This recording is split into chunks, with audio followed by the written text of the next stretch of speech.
Hey folks, welcome back to Gaulv's YouTube. We're gonna talk about Black Panther. I'm gonna set up the stuff here in the channel real quick. Get that all set up for us.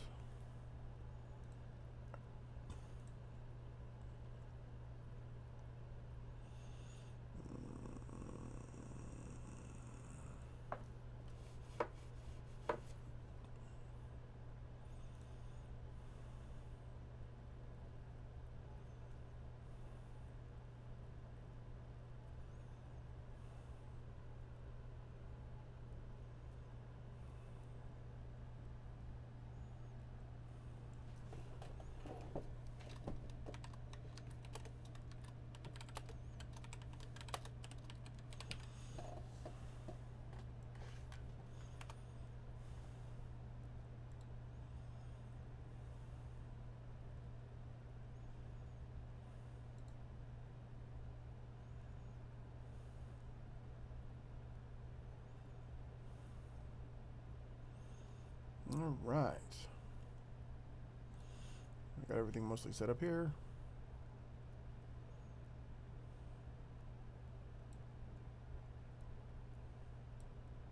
All right.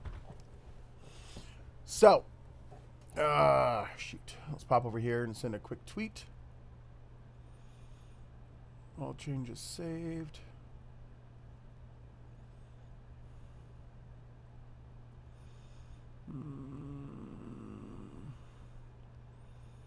Let's do this. Oops.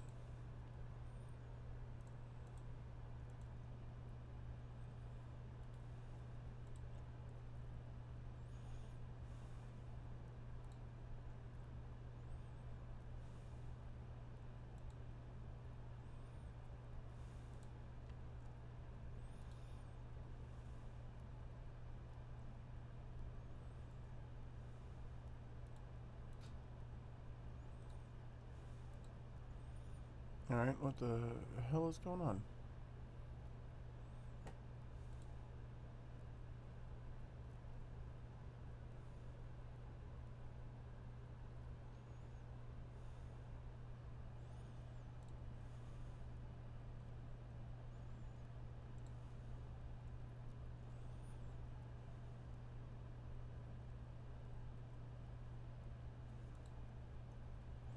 Alright, yeah, I guess we're live. It's just being really weird. Alright.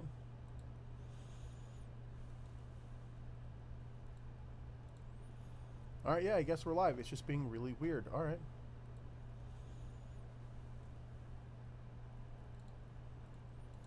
Alright, yeah, I guess we're live. It's just being really weird. Alright.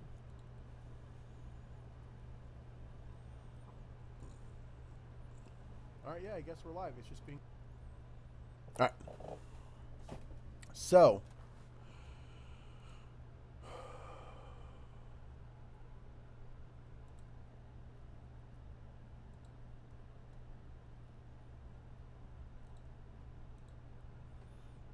apparently broke my YouTube.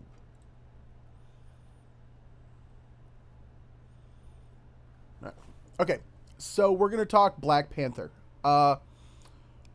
Yeah, I should also adjust this because we are going to drop some spoilers.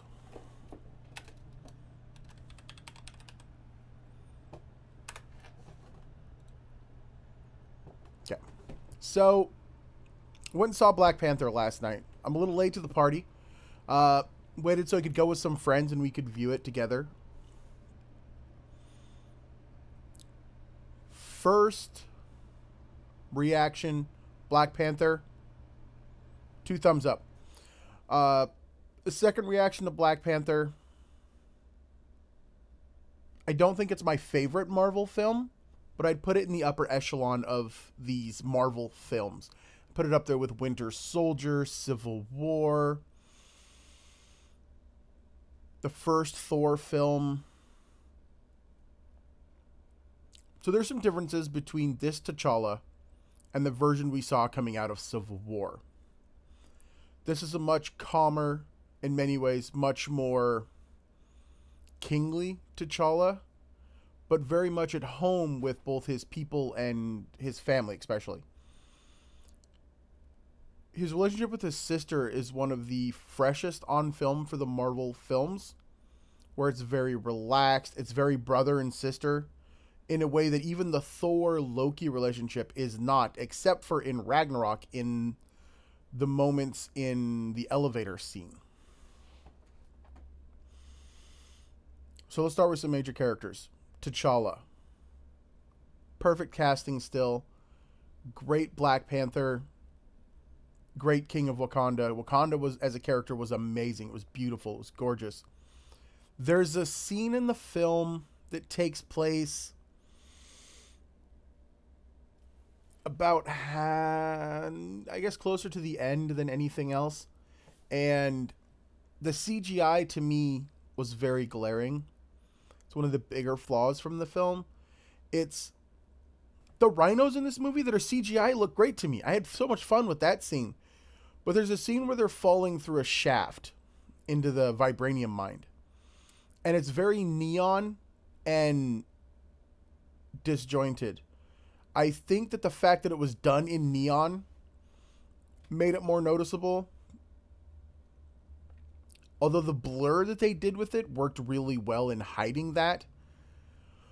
But as we are in age of CGI, sometimes that stuff that you just can't do with people doesn't look as good. I'm not sure because I thought the rhinos were great. Let's go on to Shuri and the younger sister that's the tech genius that's building the gadgets. Was very fresh, very original.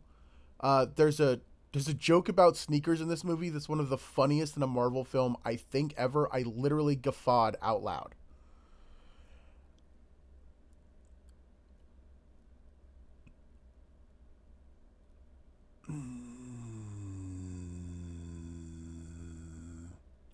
I'm drawing blanks on names. This is not going to end well. Yep, nope. I'm going to have to pull up that list. Poop.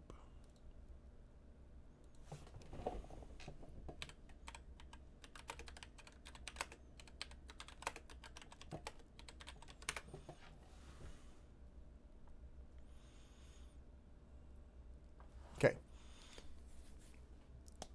Nakia, the slight love interest, kind of, for T'Challa. I mean, there's a lot of hints, but they barely touch on it in this film. That was a way that was made it really cute. She did a great job as being this spy that finds this calling, helping people out in the world away from Wakanda, to where she feels just coming back to Wakanda is almost a...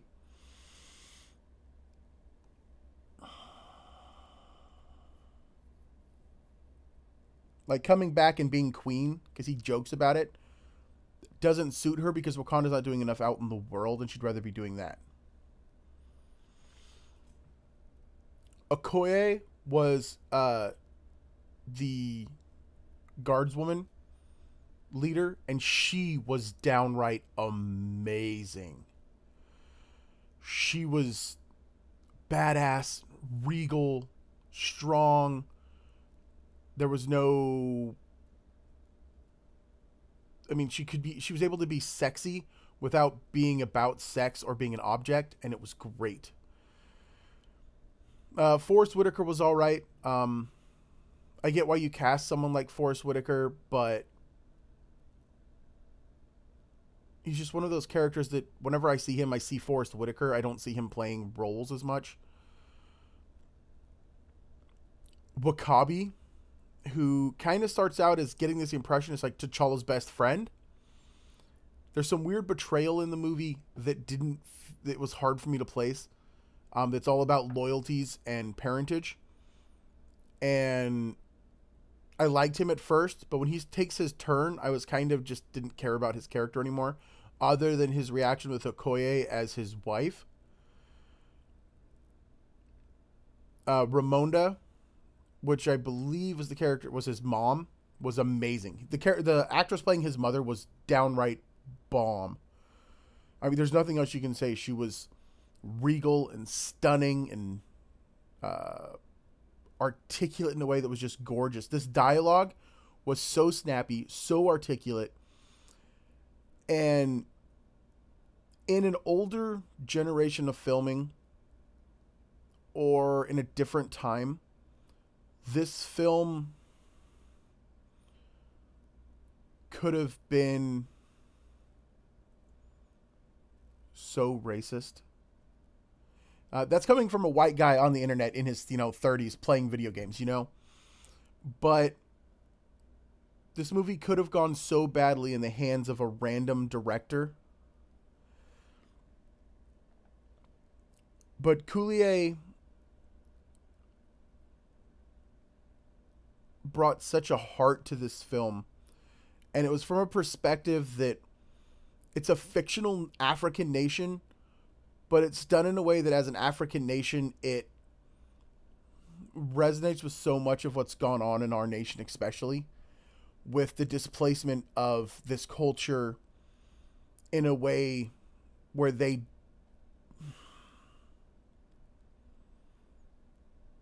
without touching on racism in a way that could get carried away. There's a lot of people in our country, especially here in America, that are, say, African American. That's a very vague term, because Africa is not a nation. It is a continent of nations. That'd be like saying European American, and that's not how we put that. I'm descended from Scottish Americans, Swedish Americans. It's very easy for me to trace my lineage back to our mother countries.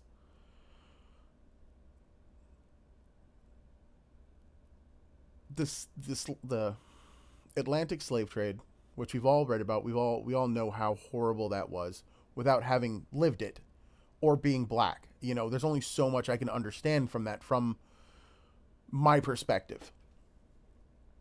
But I couldn't imagine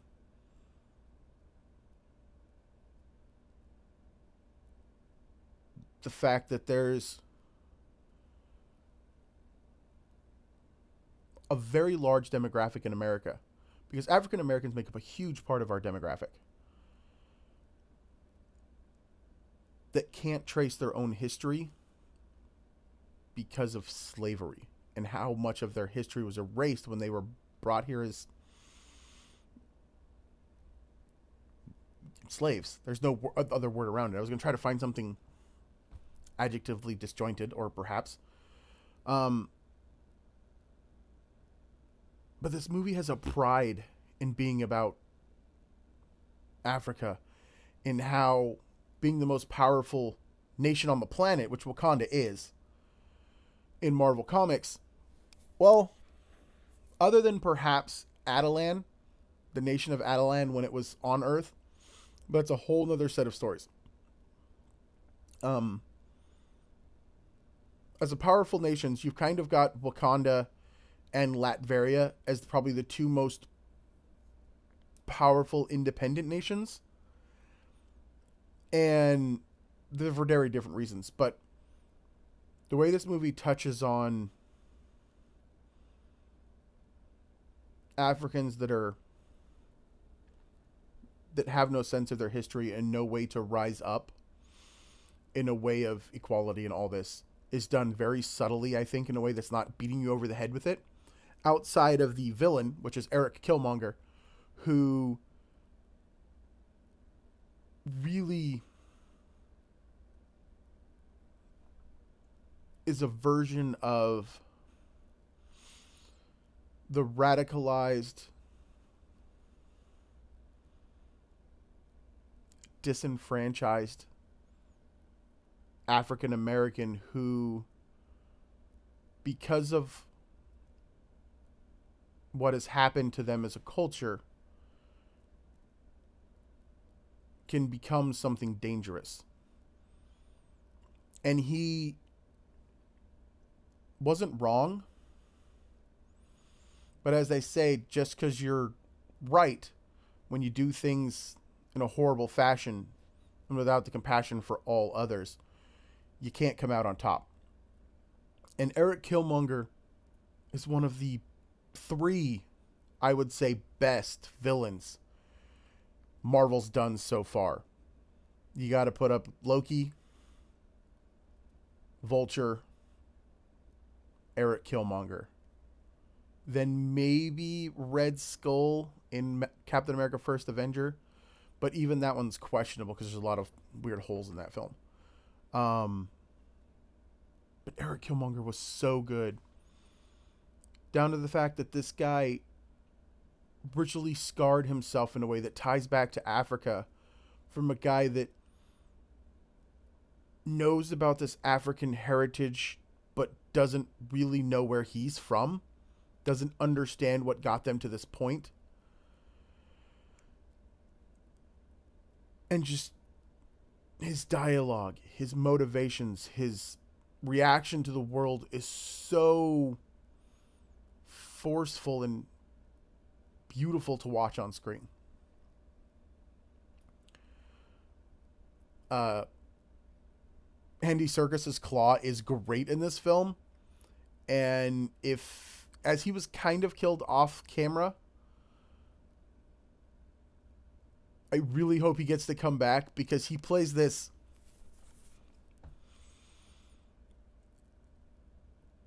weird British white dude that is like totally into this like hip hop culture, kind of is the vibe I got, that kind of felt like one of these,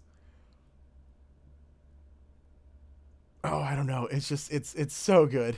It's so funny, but almost out of place that it's awesome. Everett Ross was great. Martin Freeman, of course, is great in everything, along with like Andy Serkis. But the character I want to talk about that surprised me the most was the character of M'Baku, who's the chief of the White Ape tribe. And I can't remember if in the comics the tribes, I know they had names, and then like they were the tribe of the White Ape, the tribe of the Black Panther, and like they have the River Tribe in this and the Border Tribe, and I don't know. I knew a big part of the Black Panther mythos and the tribes that came together in Wakanda age ago, you know, were tied to like these, you know, the Panther god, the ape god, and there are these white apes that live in the mountains of Wakanda, and the White Ape tribe hunt them as a type of like honor and not sport, but ritual. And they're these powerful beings, and they make armor out of their hides. And in the books, it's this wonderful white gorilla looking powerful monster of a man. But I could see how in a movie like today, in this modernish take on the film, having the guy run around in too much of a white ape costume could be a really weird racial stereotype. And so I see why they didn't do that. But they do the ape call, the hoo, hoo, hoo, hoo, the gorilla call in this movie in a way that felt powerful and dangerous. And the power of the ape tribe is amazing. And they just pull off this stuff that's amazing in this film. But M'Baku early on has this fight with T'Challa over who should be king of Wakanda. And he loses. But he loses in this great moment, and then he steps up later in the film in a really big way. But his costume and his mask, and just, I think M'Baku was the character that surprised me the most, from a character that I've always kind of found interesting in the comics. This big, cool looking character to being a vibrant, living version of a character that I want more of. Like in Black Panther 2, which we know we're going to get at this point. This movie just broke fucking records. But it's so good. If you haven't seen this film yet, I'm going to tell you, take the time, go watch this film. It's amazing. talk about it with your friends. I no longer... I moved back to a small town in Oregon, and there's not a lot of people of color here to sit down and ask about this film. I really want to with a couple people I work with that I think I can I can get to open up about it in a way that's not feeling like I'm being racist. And because I'd love their perspective on this. I mean, I followed people like Mark Bernardin, oh my God, all the folks at Screen Junkies that have talked about this film over and over again in a way that's beautiful to listen to. Because I think this is a great film. I saw a lot in it, but to me, it's a great film about a country I know nothing about, really. You know, Africa as a nation's not captured me the way others have, because it's not tied to my family's history, so to speak, as far as, like, you know, being interested in Scotland and its ancestral homes, and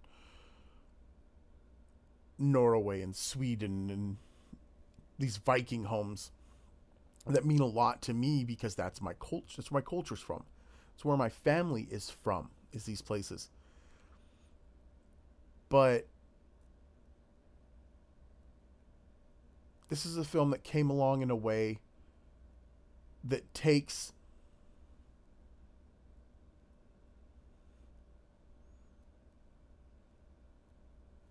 being descendants from Africa and being black in a way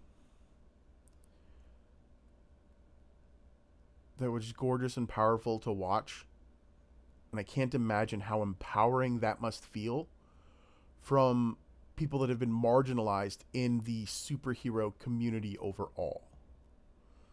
There's not a huge push for that level of well done cultural relevance. And say out of 10, I'd make this movie a 7.5 out of 10.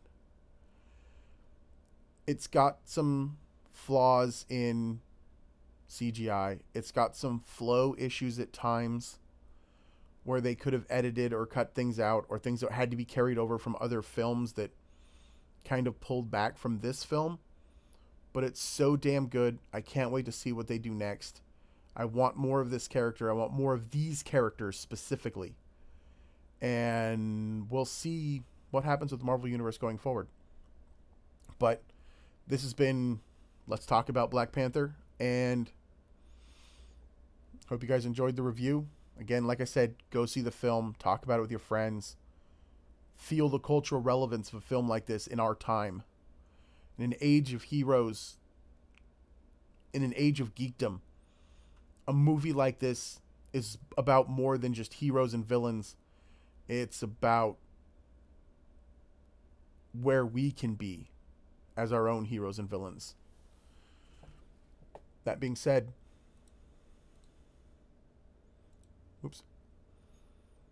that's Gaulv signing off.